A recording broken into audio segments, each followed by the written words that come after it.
A warm welcome to you all. What's going to happen is, first of all, just a few remarks from me. I'm then going to introduce Anna Lapwood, our wonderful Director of Music, who is going to introduce the Pembroke Carol.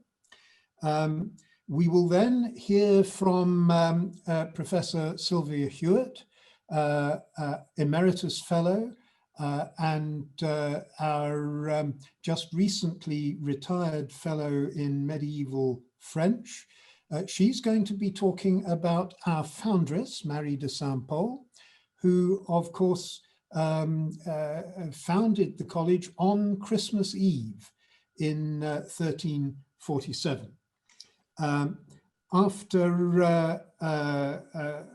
Professor Huot and any questions that you may have following that, there will then be Joseph Middleton, who is a very distinguished musician associated with Pembroke. He's going to be accompanying on the piano the soprano Fatma. After their performance, we're going to hear James Gardam, our Dean, talking about what Advent means to him. And then we will have a final flourish with O Come All Ye Faithful, with everyone invited to sing along if you would like to. And we will finish with a festive toast to the college. Just first of all, a few remarks from me. It's wonderful to have so many of you here with us this evening.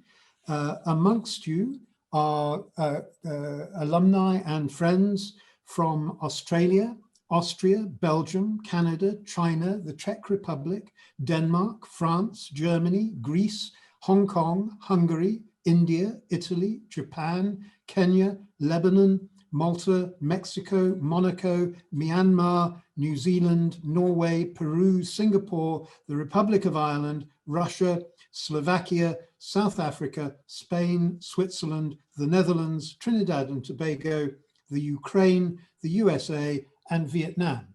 So you are a very, very distinguished and multinational group. Of course, the wonders of Zoom make these things possible in a way that in normal times we couldn't. It's been a strange old term.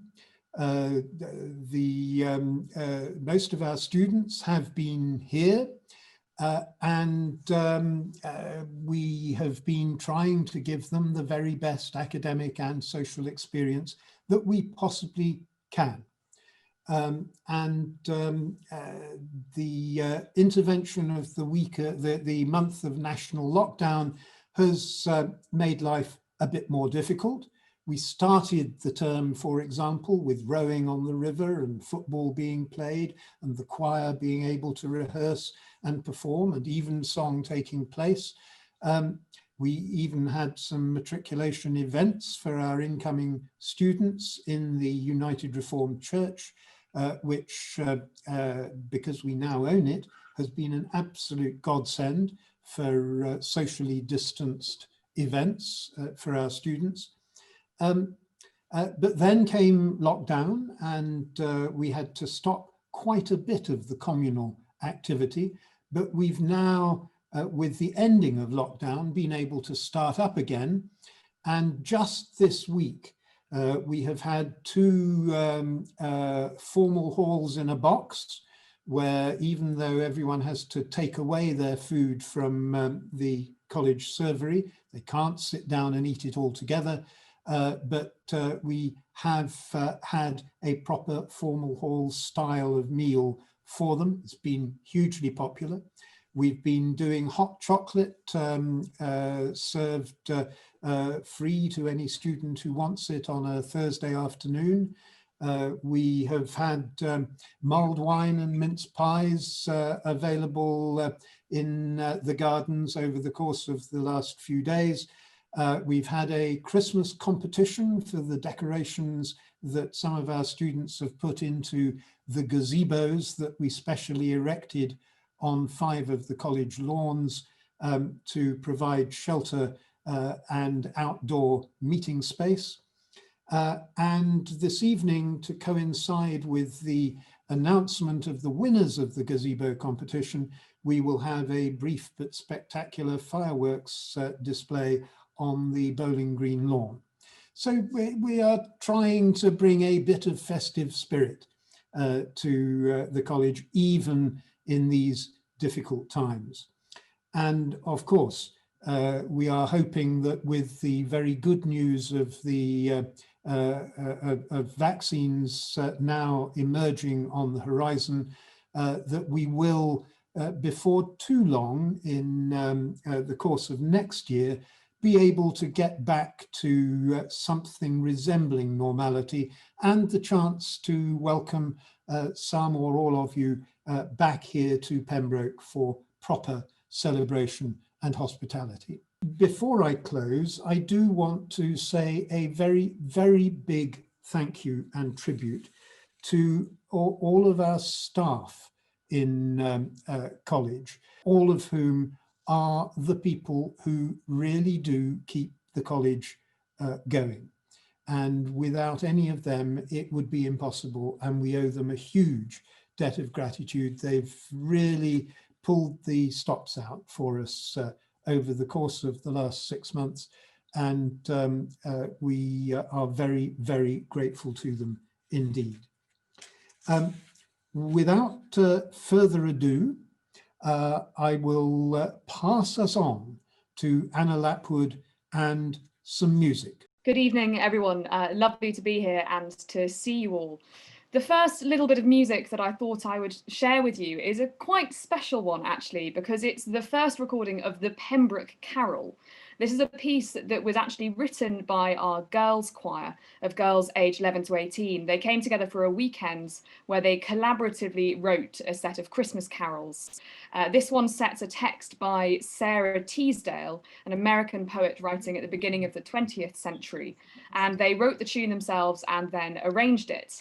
And it's sung here by the chapel choir, who recorded it yesterday when they could come together again for the first time after lockdown.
Thank you very much, Anna, and thank you to the choir. It is wonderful to see the choir able to be back together again and singing. Now, over to Sylvia Huot. As I mentioned earlier, our emeritus fellow, professor of medieval French, and of course, Marie de Saint-Paul, wife of Aimé de Valence, foundress of Pembroke. Sylvia, tell us about Marie de Saint-Paul and the foundation of her Hall of Valence Mary. Well, as Chris mentioned, the college was founded on Christmas Eve in 1347. In answer to a chat question, I don't really know how to do calendrical conversions. It gets extremely complicated, but we can rest assured that it was Christmas Eve. They certainly thought of it as Christmas Eve. And that was when that event took place. This is an image of that original foundation charter. So it is appropriate, certainly at this time, that our thoughts turn to the college and its foundation and the foundress herself. What I'm really going to be talking about, though, is not so much the foundation of the college, but Marie de Saint-Paul and her ideas, her sense of empowerment for herself as a woman and even perhaps for other women. Now, modern stereotypes of the Middle Ages might think there was no such thing as feminine power then. You might think she founded a college that was exclusively male for over 600 years, and she founded a convent where modern stereotypes again tell us women were kept under lock and key. It doesn't sound very much like female empowerment. But I think we also have to disabuse ourselves of some of our modern stereotypes. Of course, the college was all male. There were no universities for a long time after that that even thought of taking women. That wasn't really her fault. But I'd like to look a little more closely at what we might be able to discern from various clues about the foundress and her ideas. So first of all, you may recognize the Arms of Clare College. The foundress probably got the idea to found a college from her very close friend, Elizabeth de Burgh, the foundress of Clare College. And here we see that crest, which is surrounded by the teardrops representing Elizabeth de Burgh's 3 widowhoods. After her 3rd widowhood, she took an official vow of celibacy so that she could not be forced to remarry yet again. And that gave her the financial and other independence that allowed her to do things like found the college and live a more independent life in general. And I think we can assume just from this alone that the foundress did have influences and role models right before her very eyes, because we know they were very close friends, of how a woman might choose to live more independently. The foundress herself resisted remarriage. She was widowed at a very young age, early 20s at the most, I would think. And there must have been enormous pressure to remarry. So she must have put up a rather heroic resistance to it, which probably tells us that she did have ideas about wanting to lead a more independent life and be a little more in control of her finances and the projects that she would have had in mind. So where did she get these ideas? Well, one place would probably be from her own mother. I don't know a lot about her mother, but one thing we do know is that she herself must have had an interest in education. She is known to have commissioned manuscripts with collections of texts, at least 2 of which have been identified, and one of which was specifically identified as being for the education of her children, as well as edification at court. Here is an image from that book in which she refers to our little set of lessons. Charity and devotion has caused us to put together in order to leave behind something for spiritual occupation for our children. That would include the foundress, of course, whom we still have in our care. May our Lord in his very sweet pity protect them from all evil and nourish and form them in all that is good, and our lords and ladies, and our good friends, to whom we commend ourselves very humbly in life and especially in death. So already the Foundress's mother was a bibliophile with an interest in books and learning and education. This book, which is beautifully illustrated, and there is in many places a kind of, you might say, a theme of education. Here we have God the Father, this is the opening page, imparting the law of nature to the first generations of the human race. You might say the education of humanity itself, and that is followed shortly thereafter by Moses receiving the Ten Commandments, the further education, you might say, of the human race. Then there is also, however, some emphasis on women themselves as sources both of knowledge and devotion. Here, this text is presented as a set of teachings which a noble and holy lady sent in writing to a very good friend, a female friend of hers, a friend in our Lord, and a beautiful image of a woman imparting a written text. So, women could be sources of knowledge and instruction, and also, of course, devotional practices. Here we see a female worshiper in front of the Virgin Mary and Christ.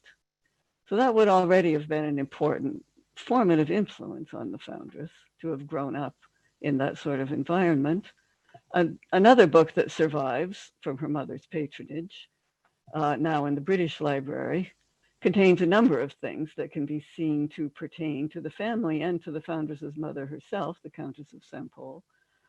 The life of St. Eustace may well have been of interest to the Foundress's father, and also, of course, the life of Saint Denis, important to anyone who was connected to the French royal court, but more specifically to do with Mary, the Countess of St. Pol, her mother, the life of St. Edward the Confessor, the sainted English king, venerated by the Foundress's mother's English relatives, the life of St. Martin of Vertours, a Breton saint, evangelist of the area around Nantes.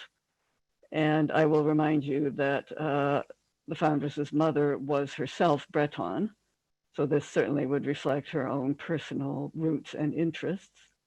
And finally, also the life of St. Gildas, a Welsh saint who, according to legend, may have had dealings with Arthur, but who spent also much of his adult life in Brittany as a hermit and as a founder of religious houses. So again, clearly reflecting the Breton roots and interests of Mary, Countess of St. Pol. So from these things we can see she didn't merely say, all right, I'll have a book, put the usual edifying stuff in it so I can feel good about having edifying things at court, but she really knew what she wanted and undoubtedly played a role in selecting the texts. So the Foundress's mother was herself clearly of some education and placing an importance on reading and learning. More directly getting to the Foundress, we are very lucky that the UL somehow has the Foundress's own breviary. We have no idea how it got there, but there it is. And by studying that, we can get some ideas about the Foundress's own specific religious interests. Specifically, I'm interested in pages where her crest has been painted in. That's by no means every page. It's only a few pages, really. So I would assume that that indicates saints that she perhaps had some particular interest in. Here, it may be because it's St. Paul, and of course, that could be a play on her name, St. Paul. That might be enough to explain that one, although St. Paul is obviously an important saint. One doesn't really need to justify it. Also, St. Anthony, one of the Desert Fathers, portrayed in his scholarly occupation of writing, a learned saint, famous not only for asceticism, but also intellectual achievements. We see her crest. I think this must indicate her interest in learning theology and wisdom. And she also has her crest on the page with St. Augustine, who I hardly need remind you is a tremendously important theologian and father of the church. So right away, we can see her interest in learning in theology, in education, in preaching, which I think is no accident in someone who chose to found both a convent and a college. Finally, St. Francis, here seen receiving the stigmata, and there's her crest. We know that she was devoted to Francis. She had a Franciscan confessor, and the original statutes, in which she certainly had a voice, stipulate that the college would be hospitable to Franciscan scholars. And that was by no means something you could necessarily take for granted. In fact, medieval universities often found themselves in conflict with the mendicant orders, which would include the Franciscans. It was not always a friendly relationship by any means. She wanted to make sure that Pembroke College was friendly and welcoming to Franciscans, which I think is another interesting point, and leads me to the next example. We now get into some of her perhaps female role models. St. Clare. Here we see a woman, perhaps the founder, representing the foundress, with St. Clare, her crest again. Now, St. Clare had only been, well, she died in 1253, so less than 100 years before the foundation of the college. She was a relatively recent figure, really. She was a young Italian woman who, at the age of 18, refused the marriage that her family were trying to force her into and ran away to follow St. Francis. When her family continued to pursue her, she joined a convent and continued to resist all of the efforts to remove her from marriage, eventually winning out. So clearly no slouch, she, but indeed a very powerful and determined young woman who knew exactly what she was going to do. And what she did eventually was to found the Order of St. Clare, often known as the Poor Clares, a Franciscan order for nuns, which was the one that the foundress selected to use at Denny Abbey, her foundation outside Cambridge. So it was in fact a Franciscan convent. And St. Clare did not merely insist on doing this, resist marriage, and produce her own order to make sure that the nuns at her convent lived as she thought they should, but she also resisted numerous papal efforts to modify the rule, insisted that it be approved exactly as she'd written it, and did win out in the end. So here I think we have a very clear example of a very strong woman, clearly venerated by the foundress. Now, the foundress didn't go so far as to found her own order, but she did follow in the footsteps of St. Clare in using her order at Denny Abbey, perhaps the closest she could personally get to kind of emulating this saintly role model that she clearly admired. The next example is Mary Magdalene, perhaps her name saint, since her name was Mary.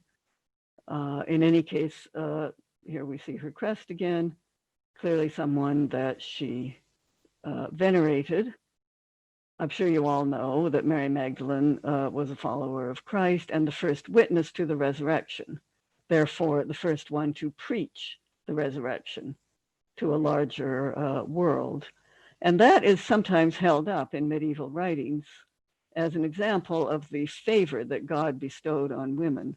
And even I've seen it used as an argument against misogyny. If women were not valuable, if God did not love and respect women and honor them, why would he have chosen a woman to be the first witness to the resurrection? Moreover, although this isn't in the Bible, of course, medieval legend holds that after the resurrection, Mary Magdalene traveled to what is now Marseille, where she preached the gospel widely and converted many to Christianity. Now, you know, of course, that in the Catholic Church, even to this day, women are not supposed to preach. They cannot be ordained as priests, certainly. But in the very, very early history of the church, we do get these saints who were active in preaching and evangelizing and admired for it. And again, I think it's interesting that the foundress seems to have been very interested in Mary Magdalene and venerated her specially. And of course, as a 14th century woman, she did not have the option of being a preacher, but she did found a college which had the specific mission of training for the clergy. And that was the original mission that she charged the college with. So again, that may have been her way of following in these footsteps. If she could not preach, she could nonetheless train people to preach. Again, an example of how important this could be to a woman and the female role models she would have had for it. Finally, my last example, Saint Cecilia, another saint early on in the history of the church. Here we see she's actually wearing her coat of arms, venerating Saint Cecilia, who was holding a book as a sign of her learning, as well as a palm frond, I believe it is, for her martyrdom. Saint Cecilia was forced into a marriage, but on her wedding night, successfully converted her husband to Christianity and persuaded him to accept a chaste marriage, which would never be consummated. They would both live virginal lives dedicated to Christ. When his brother got wind of this and complained, Cecilia converted him too. So already there, for a young woman like the foundress who resisted remarriage, this could be an interesting role model. Of course, there's no reason to think that her original marriage was a chaste marriage. It may certainly have been an ordinary one, but she did devote herself to a life of chastity after that. And as I said, it must have taken rather heroic efforts to do so. Moreover, Cecilia, having successfully converted her husband and in-law, then went out and preached the gospel widely and converted many to Christianity before finally being martyred. So again, Marie de Saint Paul may have been following in her footsteps, not only in resisting marriage, but also in ensuring the training of people who would preach for the church. So all in all, I think these offer us some very interesting and important clues to the foundress's own background, her formation, her interests, and her ideas about who she was and what she was doing and why it was important. And we can have all of these in mind as we come into the Christmas season and remember the foundation of the college. So, thank you. Sylvia, thank you very much indeed. Absolutely fascinating, and told me some things about our founding that I hadn't known. Move to Joseph Middleton, our college musician, who will introduce and then accompany Fatma Saeed. They will be singing The Way You Look Tonight. Hello everybody, it's Joseph Middleton here, Pembroke's College musician, and I'm really thrilled to be in the BBC right now. In fact, we're about to record the World Services New Year's Day concert, and I'm alongside my good friend, the brilliant Egyptian soprano Fatma Saeed, and we were really lucky to have her in Pembroke about 18 months ago. Yeah.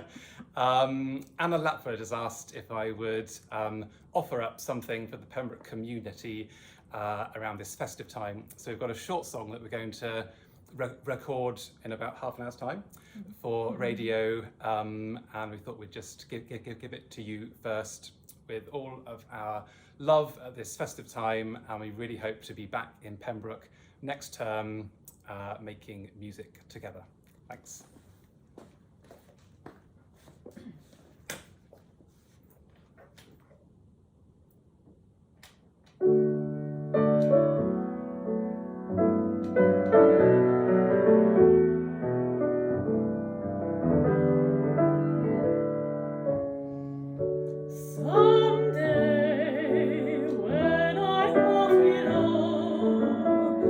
When the world is cold, I could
Won't you please arrange it, 'cause I love you, and the way you look tonight.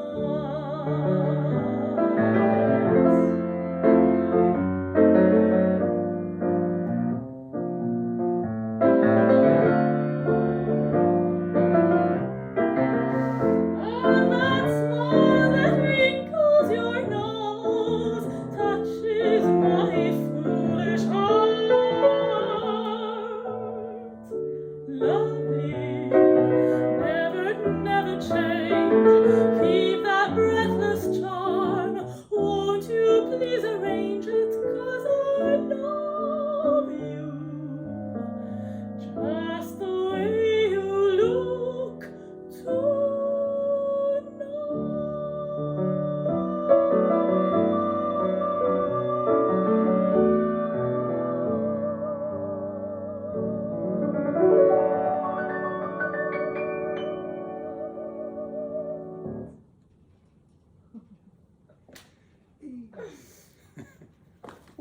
Happy Christmas, everybody. Gosh, that was rather wonderful. A big thank you to Joseph and Fatma. Really lovely. And hopefully we'll be able to have that in the old library before too long, rather than just in the BBC studios. Can we move to James Gardam, our Dean, who has been reflecting on what Advent means to him? Advent is one of my favourite times of the year as we are preparing for Christmas. Advent is really all about joyful waiting and anticipation. And for me, one of the things that makes Advent so wonderful is getting out this beautiful crib set, which was made for me in Zimbabwe when I was there many, many years ago. It has a kind of peaceful waiting to it, particularly with the crib itself empty and waiting for the coming of Christ.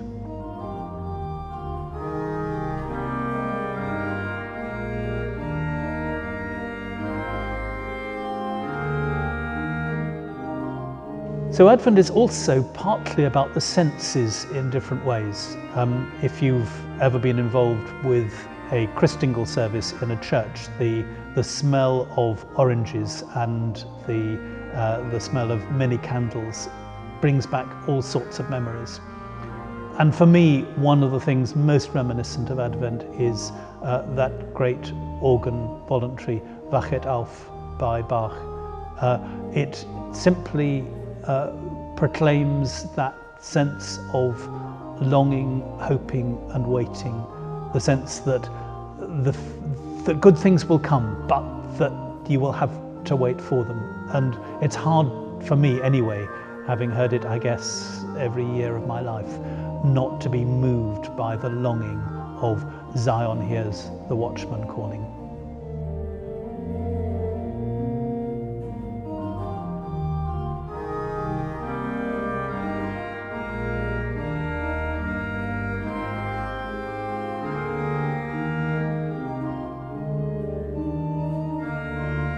So, as we run up to Christmas, it's a time of joyful hope. And I think this year particularly, we need joyful hope, things to look forward to. I hope you have a peaceful Advent and a really blessed and joyful Christmas. Thank you, James. Let's move to a carol. Thank you, Master. As Chris said earlier, we weren't able to sing for quite a lot of this term. And the thing that we were probably most sad about was the idea of the chapel being quiet and not having any Christmas services and not having the ability to sing carols with a full congregation. Now, we did manage to get in and do a little bit of recording. And one of the things we recorded was O Come All Ye Faithful. So we thought it might be quite nice if you would like to join in, for you to join in. So the lyrics will appear on the screen as the music progresses. I realise it's a little bit juddery, so I apologise if they're a bit out of sync, but I'm hoping that if you would like to join in with your microphones muted, probably, for the sake of 300 people all trying to sing at the same time, then please do feel free to join in with the chapel choir singing "O Come All Ye Faithful."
Thank you to the wonderful Pembroke Choir. And I don't know about you, but especially that verse with the descant always sort of makes the hairs on the back of my neck tingle a little bit. And thank you, Anna, for doing such a fantastic job with our choir over the last few years. You've really put them on the musical map, and it's terrific. Now, Matthew tells me that I have to tell the story about the British ambassador. I tell this to our incoming students as a way of trying to encourage them to raise their sights and be ambitious.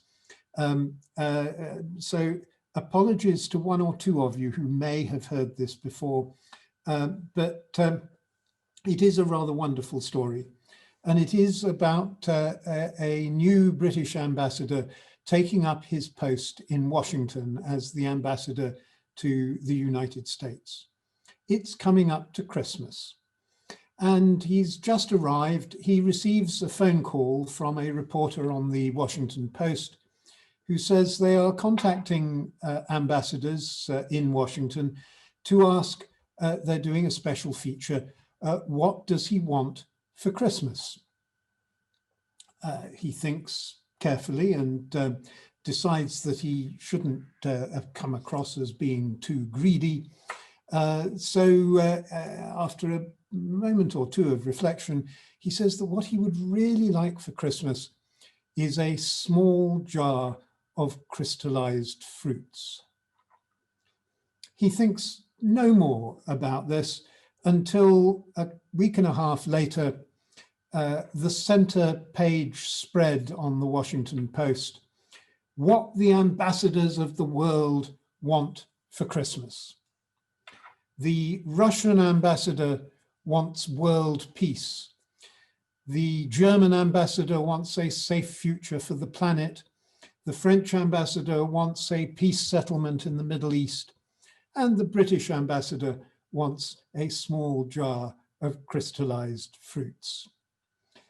This is, of course, an object lesson in making sure that you raise your sights high rather than low. Finally, it remains for me just to ask those of you who have a glass ready to hand, please join me in a festive toast to Pembroke College. To Pembroke College.